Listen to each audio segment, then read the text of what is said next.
Amici di Verde Nord-Est, con Federico Canera, assessore regionale al turismo e alla promozione, facciamo un bilancio della stagione turistica 2017. Com'è andata, assessore?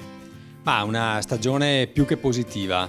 Devo dire che da gennaio a settembre abbiamo avuto un incremento del circa il 5% degli arrivi in Regione Veneto e del 4% e qualcosa per quanto riguarda le presenze, quindi più che positiva, anche se dobbiamo tener conto che l'anno scorso è stato l'anno dei record sia in termini di arrivi e di presenze nel 2016, quindi il fatto che questi primi 9 mesi segnino un più 5% è un più 5% rispetto a un record dell'anno scorso, quindi più che positivo. Allora, un buon auspicio. Quali sono le aree che hanno riscosso maggior successo? Mare, montagna, città d'arte?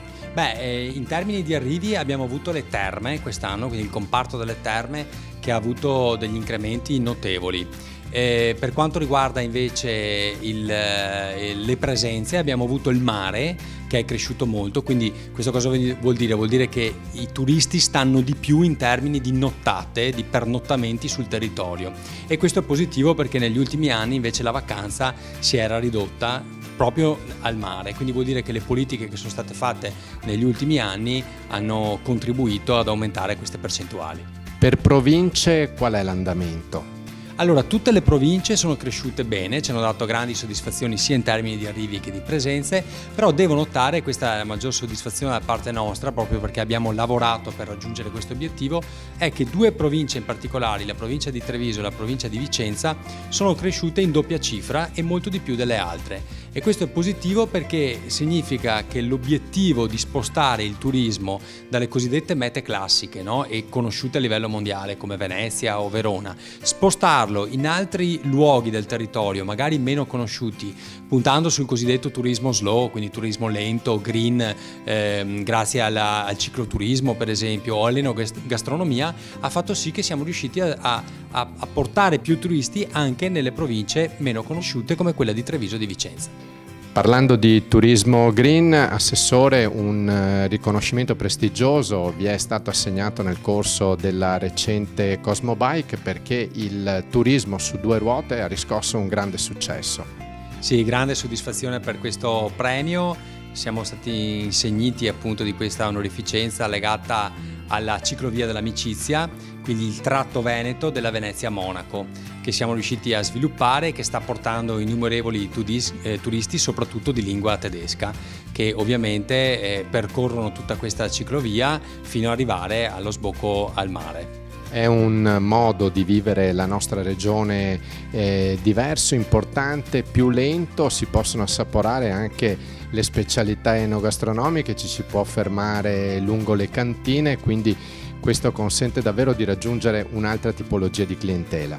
Certo, innanzitutto è un turismo sostenibile, quindi ecocompatibile, che fa bene all'ambiente. E poi giustamente si dà la possibilità al turista, venendo a percorrere il nostro territorio in bicicletta, di vederlo in maniera diversa rispetto che attraversarlo con altri mezzi di mobilità veloce come può essere la macchina, il treno o ovviamente l'aereo, dove non si vede granché, e dà la possibilità alle persone di degustare il territorio a 360 gradi, cioè vuol dire cultura, vuol dire ambiente, ma vuol dire anche enogastronomia. Tant'è vero che la capacità di spesa di questi turisti è cresciuta molto. Una voce importante è anche il turismo legato all'aspetto religioso, il turismo religioso.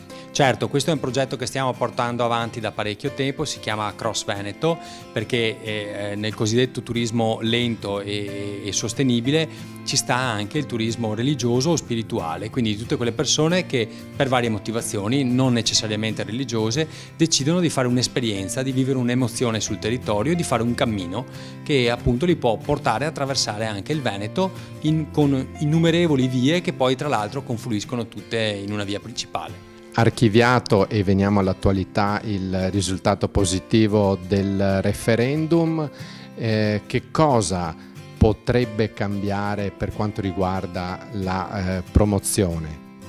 Beh, indubbiamente avere più risorse a casa e quindi portare a casa la cosiddetta materia sul coordinamento della finanza pubblica e trattenersi 9 decimi delle risorse prodotte sul territorio significa avere svariate decine di milioni di euro a disposizione per la promozione turistica. Ricordo che quando il presidente Zaia aveva le mie deleghe aveva 40 milioni a disposizione, io oggi ne ho soltanto 2,5 per tutta la regione. Quindi tornare a quei livelli, ma direi ancora di più, grazie al federalismo fiscale, significa poter aiutare i nostri operatori a competere a livello internazionale. L'auspicio per la stagione invernale che è imminente, intanto un bellissimo autunno che ci sta regalando splendide giornate di sole. Ma dobbiamo fare la danza del freddo innanzitutto e sperare che faccia una stagione invernale fredda, prima ancora che diciamo piovosa, che quindi ci permetta di fare neve. Ma già il freddo sarebbe importante perché noi abbiamo le attrezzature per poter anche far neve, ma abbiamo bisogno appunto di basse temperature. In chiusura, per salutarla e ringraziarla, una domanda forse pungente. Allora, Federico Caner correrà la poltrona di primo cittadino di Treviso?